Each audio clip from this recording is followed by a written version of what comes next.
নমস্কাৰ বন্ধু বান্ধৱীসকল, মোৰ এই চেনেলটিলৈ আপোনালোকক স্বাগতম জনাইছোঁ। আশা কৰোঁ আপোনালোকৰ প্ৰিপাৰেশ্যন ভালদৰে চলি আছে। আমাৰ এই চেনেলটি বিশেষকৈ আছাম টেট 2021ক লক্ষ্য কৰি ভিডিঅ'বোৰ বনোৱা হৈছে। যদি কিবা ইয়াক লৈ সুধিব লগা থাকে তেন্তে ভিডিঅ'টোৰ শেষত নিশ্চয় কমেণ্ট কৰি জনাব।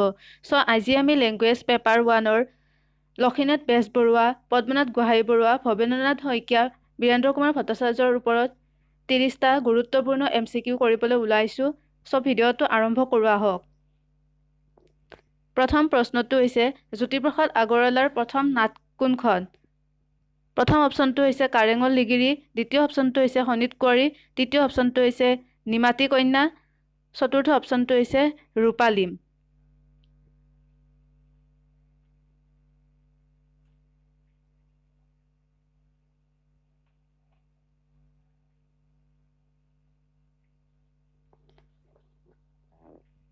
ইয়াৰ শুদ্ধ উত্তৰটো হ'ব খ, শোণিত কোঁৱৰী। 2 নম্বৰ প্ৰশ্নটি হৈছে ৰূপালীম নাটক কাৰ প্ৰভাৱ দেখা যায়? প্ৰথম অপশ্যনটো হৈছে মান্না ভান্না নাটৰ, দ্বিতীয় অপশ্যনটো হৈছে ৰামনৱমী নাটৰ, তৃতীয় অপশ্যনটো হৈছে কানিয়া কীৰ্তন নাটৰ, চতুৰ্থ অপশ্যনটো হৈছে কাল পৰিণয় নাটৰ। ইয়াৰ ভিতৰত শুদ্ধ উত্তৰটো হ'ব ক, মান্না ভান্না নাটৰ প্ৰভাৱ ৰূপালীম নাটখনত পোৱা যায়। ৰূপালীম নাটখন ৰচনা কৰে জ্যোতিপ্ৰসাদ আগৰৱালাই।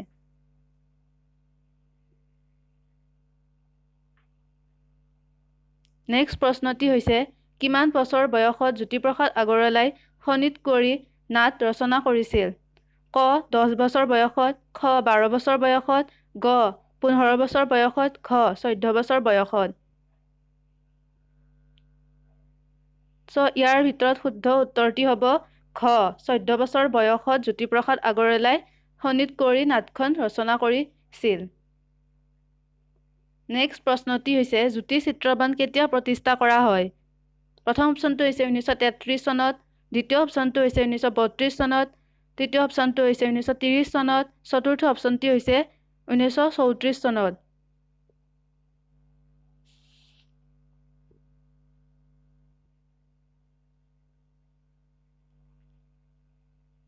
ইয়াৰ শুদ্ধ উত্তৰটি হ'ব ক, 1933 চনত জ্যোতি চিত্ৰবন প্ৰতিষ্ঠা কৰা হয়। নেক্সট প্ৰশ্নটি হৈছে প্ৰথম অসমীয়া কথাছবিখনৰ নাম কি? ক, মালতী, খ জয়মতী, গ ভানুমতী, ঘ শোণিত কোঁৱৰী।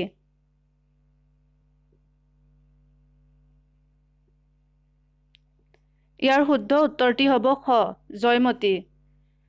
প্ৰথম অসমীয়া কথাছবিখন হ'ল জয়মতী। জয়মতীখন নিৰ্মাণ কৰে জ্যোতিপ্ৰসাদ আগৰৱালাই।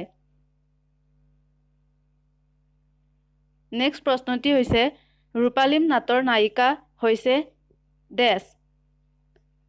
প্ৰথম অপশ্যনটো হৈছে ইটিভেন, দ্বিতীয় অপশ্যনটো হৈছে মালতী, তৃতীয় অপশ্যনটো হৈছে লভিতা, চতুৰ্থ অপশ্যনটো হৈছে ৰূপালীম।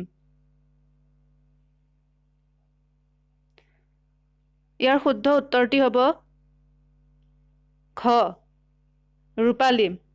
ৰূপালীম নাটখনৰ নায়িকা হৈছে ৰূপালীম। ৰূপালীম নাটখন নিৰ্মাণ কৰে জ্যোতিপ্ৰসাদ আগৰৱালাই। নেক্সট প্ৰশ্নটি হৈছে পদ্মনাথ গোহাঁইবৰুৱাৰ একমাত্ৰ পৌৰাণিক নাটকখনৰ নাম কি? ক গাঁওবুঢ়া, খ সাধনী, গ গদাধৰ, ঘ বাণৰজা। এই অপশ্যনকেইটাৰ ভিতৰত শুদ্ধ উত্তৰটো হ'ব ঘ, বাণৰজা। নেক্সট প্ৰশ্নটি হৈছে লক্ষ্মীনাথ বেজবৰুৱাৰ লিটিকাই ক'ত প্ৰকাশিত হৈছিল? প্ৰথম অপশ্যনটো হৈছে জোনাকী, দ্বিতীয় অপশ্যনটো বাঁহী, চতুৰ্থ অপশ্যনটো অৰুণোদয়, চতুৰ্থ অপশ্যনটো ৰামধেনু।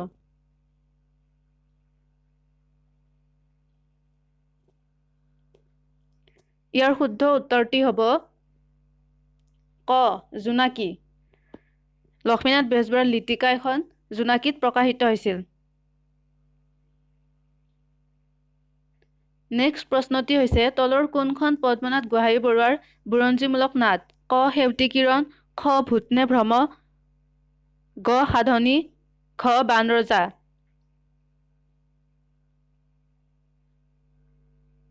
ইয়াৰ শুদ্ধ উত্তৰটি হ'ব গ, সাধনী। নেক্সট প্ৰশ্নটি হ'ল জ্যোতিপ্ৰসাদ আগৰৱালাৰ কাৰেঙৰ লিগিৰি নাটকখন কিমান চনত প্ৰকাশ পায়?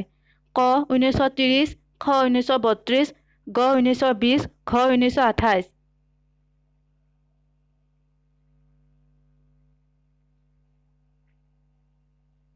ইয়াৰ শুদ্ধ উত্তৰটি হ'ব ক 1930। 1930 চনত কাৰেঙৰ লিগিৰি নাটকখন প্ৰকাশ পায়। নেক্সট প্ৰশ্নটি হৈছে পদ্মনাথ গোহাঞিবৰুৱাৰ ৰচনা কৰা প্ৰহসন কেইখন? ডেছ। ক 5খন, খ 4খন, গ 2খন, ঘ 3খন।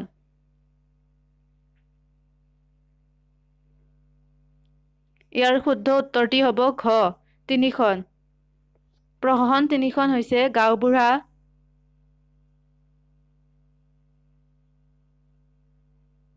দুই নম্বৰ তেতুন তামুলী,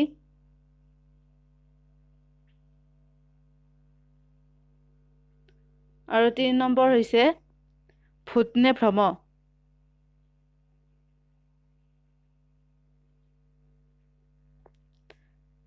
নেক্সট প্ৰশ্নটি হৈছে লক্ষ্মীনাথ বেজবৰুৱাৰ সাহিত্যিক জীৱন আৰম্ভ হয় ডেছ নাটক ৰচনাৰ পৰাই? ক লিটিকাই, খ জয়মতী, গ চক্ৰধৰ সিংহ, ঘ বেলিমাৰ।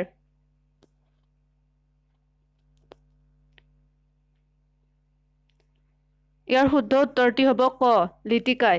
লিটিকাই নাটক ৰচনাৰ পৰাই লক্ষ্মীনাথ বেজবৰুৱাৰ সাহিত্যিক জীৱন আৰম্ভ হয়। নেক্সট প্ৰশ্নটি হৈছে পদ্মনাথ গোহাঞিবৰুৱাৰ তেতুন তামুলী প্ৰহসনখন কিমান চনত প্ৰকাশ হয়?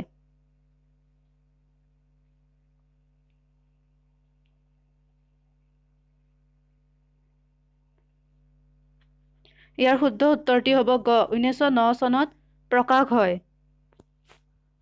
নেক্সট প্ৰশ্নটি হৈছে পদ্মনাথ গোহাঞিবৰুৱাই ব্যক্তিগত দাম্পত্য জীৱনৰ ঘটনা লৈ ডেছ ৰচনা কৰে? ক সাধনী, খ গাঁওবুঢ়া, গ জুৰি, ঘ লীলাকাব্য।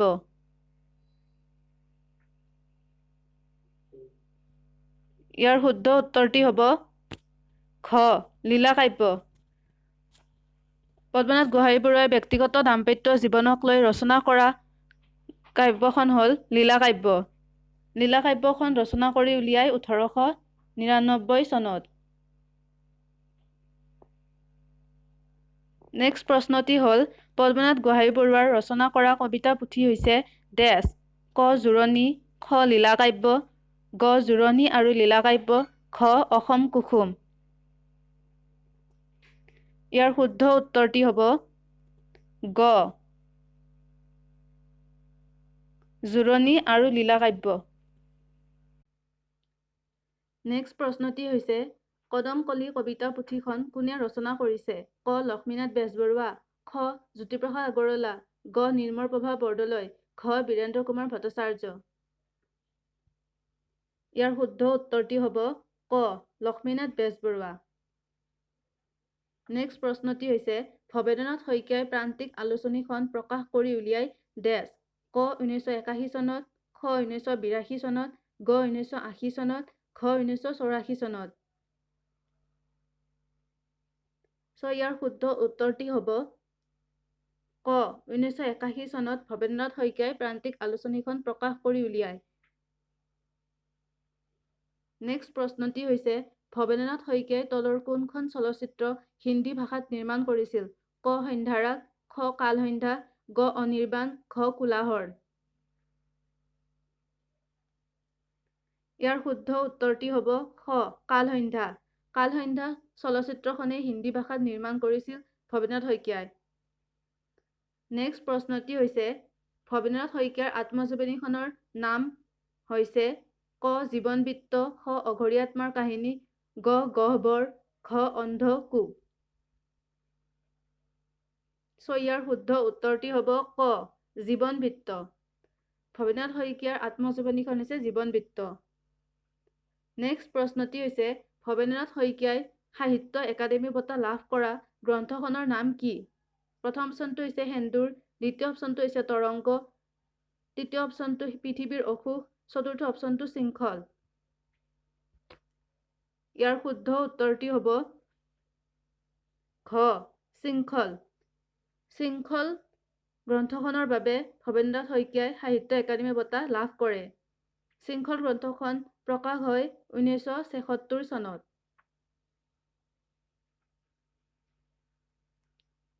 নেক্সট প্ৰশ্নটি হৈছে ভৱেন্দ্ৰনাথ শইকীয়াই শিশু আৰু কিশোৰৰ উপযোগীকৈ কোনখন আলোচনী সম্পাদন কৰিছিল? প্ৰথম অপশ্যনটো হৈছে প্ৰান্তিক, দ্বিতীয় অপশ্যনটো মৌচাক, তৃতীয় অপশ্যনটো সফুৰা, চতুৰ্থ অপশ্যনটো নতুন আৱিষ্কাৰ।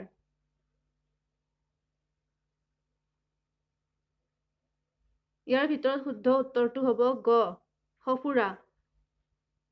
সফুৰা আলোচনীখন শিশু আৰু কিশোৰৰ উপযোগীকৈ সম্পাদনা কৰিছিল।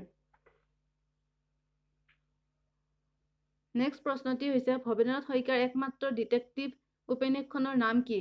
ক স্বপ্ন সমাধি, খ ৰম্যভূমি, গ অঘৰী আত্মাৰ কাহিনী, ঘ আতংকৰ শেষত।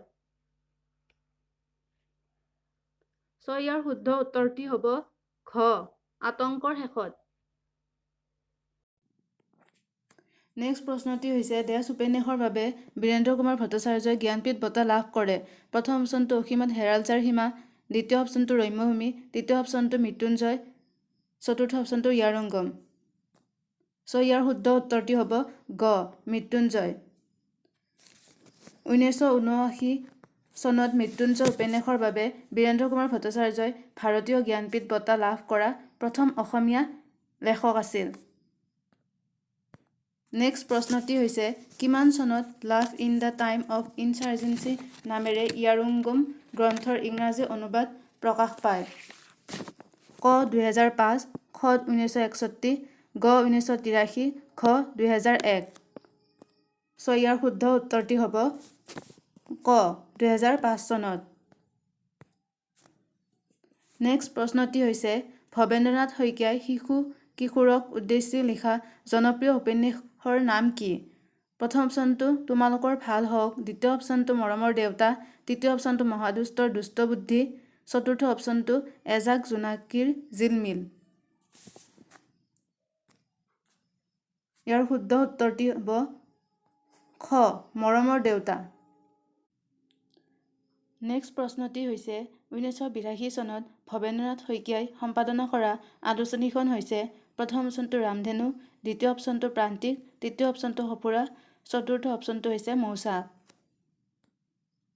ইয়াৰ শুদ্ধ উত্তৰটি হ'ব গ সফুৰা। নেক্সট প্ৰশ্নটি হৈছে 1995 চনত ভৱেন্দ্ৰনাথ শইকীয়াই লাভ কৰা বঁটাটো হৈছে ক শ্ৰীমন্ত শংকৰদেৱ বঁটা, খ সাহিত্য একাডেমী বঁটা, গ পদ্মশ্ৰী বঁটা, ঘ ইয়াৰ এটাও নহয়। ইয়াৰ শুদ্ধ উত্তৰটি হ'ব ক শ্ৰীমন্ত শংকৰদেৱ বঁটা। 1995 চনত শ্ৰীমন্ত শংকৰদেৱ বঁটা লাভ কৰে ভৱেন্দ্ৰনাথ শইকীয়াই। নেক্সট প্ৰশ্নটি হৈছে ভৱেন্দ্ৰনাথ শইকীয়াই 2001 চনত লাভ কৰা ভাৰত চৰকাৰৰ সন্মানীয় বঁটাটো হৈছে ক পদ্মশ্ৰী বঁটা, খ সাহিত্য একাডেমী বঁটা, গ ৰজত কমল বঁটা, ঘ অসম প্ৰকাশন পৰিষদ বঁটা। ইয়াৰ শুদ্ধ উত্তৰটি হ'ব ক পদ্মশ্ৰী বঁটা। নেক্সট প্ৰশ্নটি হ'ল 1973 চনত ভৱেন্দ্ৰনাথ শইকীয়াই লাভ কৰা বঁটাটো হৈছে ক অসম প্ৰকাশন পৰিষদ বঁটা, খ সাহিত্য একাডেমী বঁটা, গ ৰজত কমল বঁটা, ঘ শ্ৰীমন্ত শংকৰদেৱ বঁটা।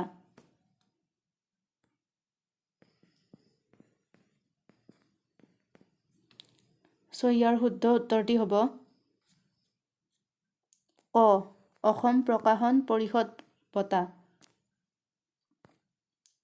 আজিৰ ভিডিঅ'টোৰ শেষৰ প্ৰশ্নটি হৈছে বিষকুম্ভ নাটখনৰ নাট্যকাৰ গৰাকীৰ নাম কি? ক লক্ষ্মীনাথ বেজবৰুৱা, খ পদ্মনাথ গোহাঞি বৰুৱা, গ হেমচন্দ্ৰ বৰুৱা, ঘ ভৱেন্দ্ৰনাথ শইকীয়া। ইয়াৰ শুদ্ধ উত্তৰটি হ'ব খ ভৱেন্দ্ৰনাথ শইকীয়া। ভৱেন্দ্ৰনাথ শইকীয়াই বিষকুম্ভ নাটখন ৰচনা কৰিছিল বা নাটখনৰ নাট্যকাৰ আছিল। ভিডিঅ'টো ভাল পালে লাইক, শ্বেয়াৰ আৰু ছাবস্ক্ৰাইব কৰিবলৈ নাপাহৰিব। এনেকুৱা ধৰণৰ ভিডিঅ' বিচাৰিলে কমেণ্ট কৰি জনাব। আসাম টেট 2021 চিৰিজৰ ভিডিঅ'বোৰ যদি চোৱা নাই তেন্তে ডিছক্ৰিপশ্যনত দিয়া লিংকবোৰ ক্লিক কৰি চাব। চ' আজিৰ ভিডিঅ'টোৰ পৰা আপোনালোকৰ এক্সামটোত যথেষ্ট সহায় হ'ব বুলি আশা থাকিল। ধন্যবাদ।